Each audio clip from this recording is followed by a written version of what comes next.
Hello and welcome to another episode, How to Live Abroad If You Are a U.S. Citizen. In today's episode, I'm going to answer the question, can I as a U.S. citizen vote while living abroad? And the answer to that is yes. And I'm going to show you how in just a minute. Before I do that, real quick, a little bit about me. My name is Ray and I've been living abroad since January 2017. So now I will show you, actually let's go over to my computer and I'm going to show you exactly what the steps you need to take while you're living abroad in order to vote. Alrighty, here we are at my computer, and of course this is answering the questions, if I'm a US citizen, can I vote while living abroad? And I'm going to show you the steps that I took in order to register to vote while I'm living abroad. Okay, the first thing you want to do is you want to go to the website called Federal Voter Assistance Program, which is fvap.gov.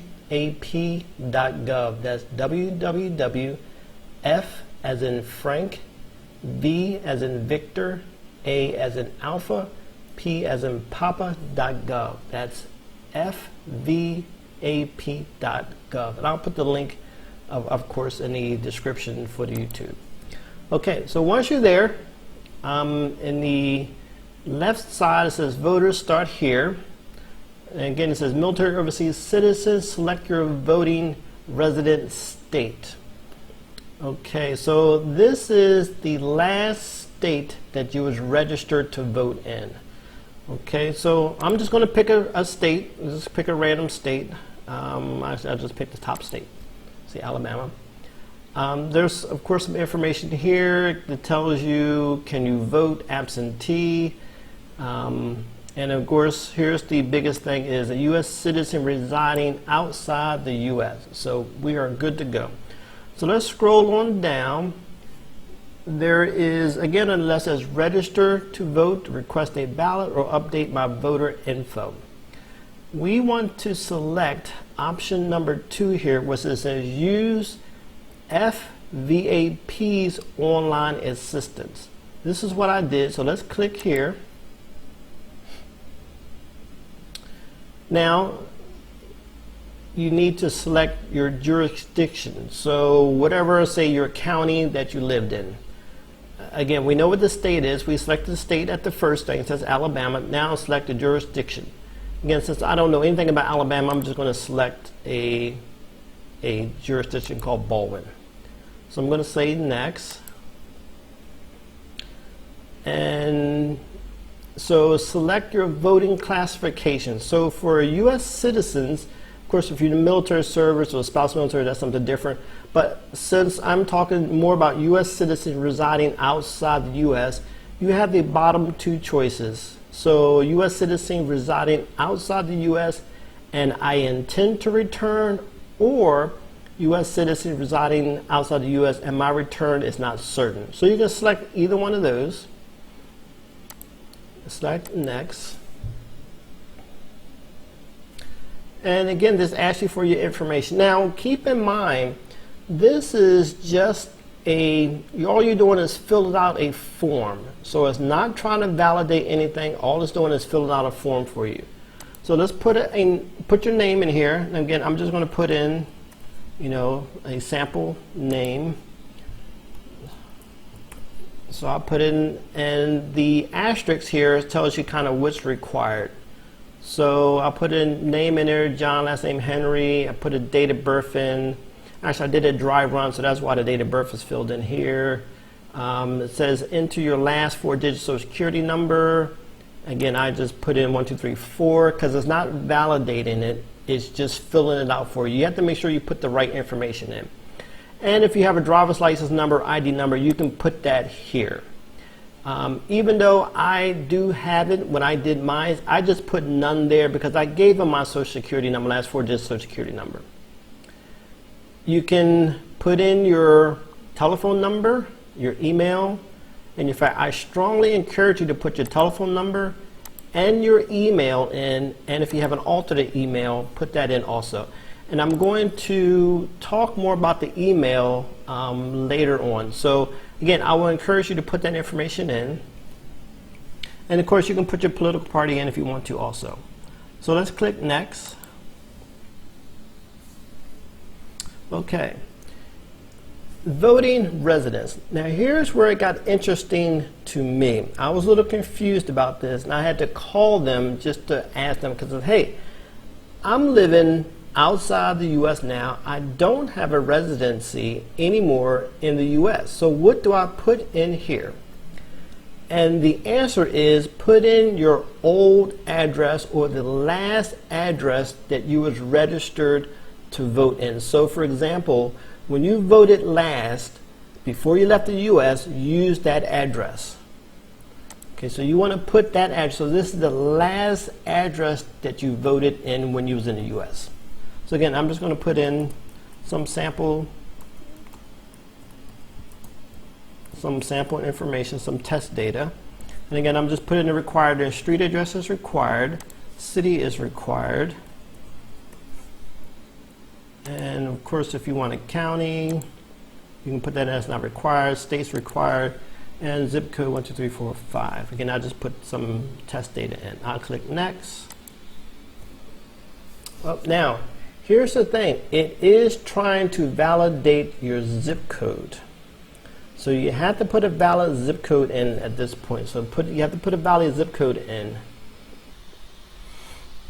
Okay, so I had to find a valid address, and I just used Zillow.com, look for houses that are being rented, and I just found one in the state that we've chosen, and I just put the address in. So it's a public address, so let's see if that works. Okay, it gives you choices, so we're just going to select that one. That's fine. We'll continue. Okay. Now here's another kind of got you. It says enter your current mailing address, even if you're requesting a ballot by email. And this is very important. Again, I had to ask them this question. You want to put in here wherever you're staying as close as can be. For example, the country I am in, they really don't have house numbers. So I asked them, I said, well, hey, how? And they don't really have zip codes. So she said, just put like the major, you know, capital city that you're in and maybe a street name and something like that. I said, okay. I said, even though you can't mail it to me, she said, that's okay, because you're going to select the option to email. So that's what we're going to do. So we'll say 123, let's see, Main Street. I'm going to say my city and my state. Let's see if it takes that. Okay, so it just asks you for one address if you got an address line 2.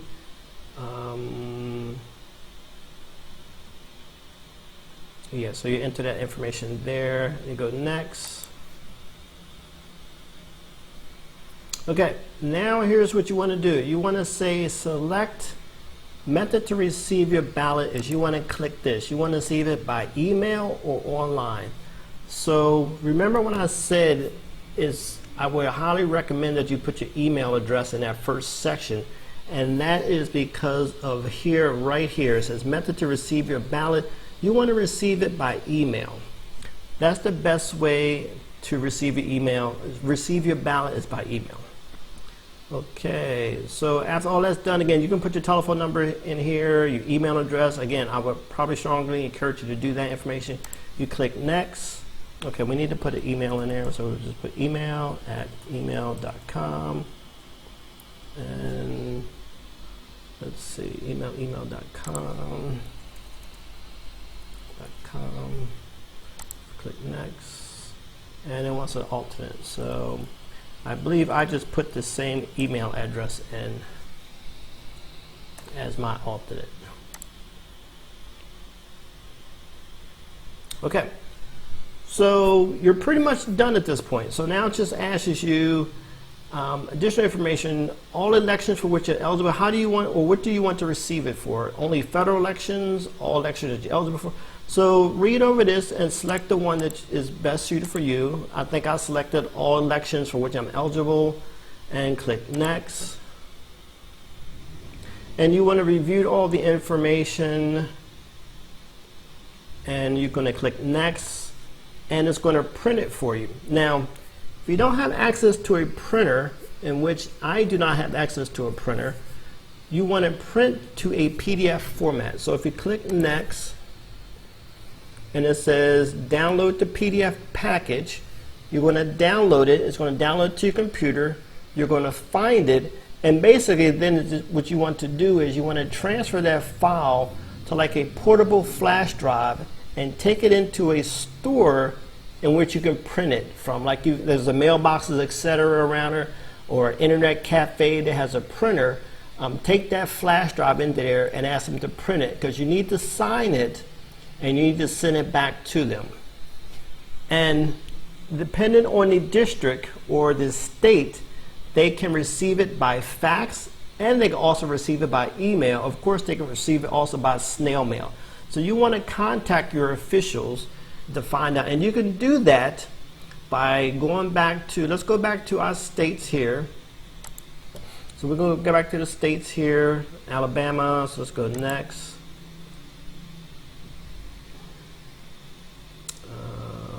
So right here, if you need help determining district or visiting, so you can visit the website of that particular state and look for the contact us number.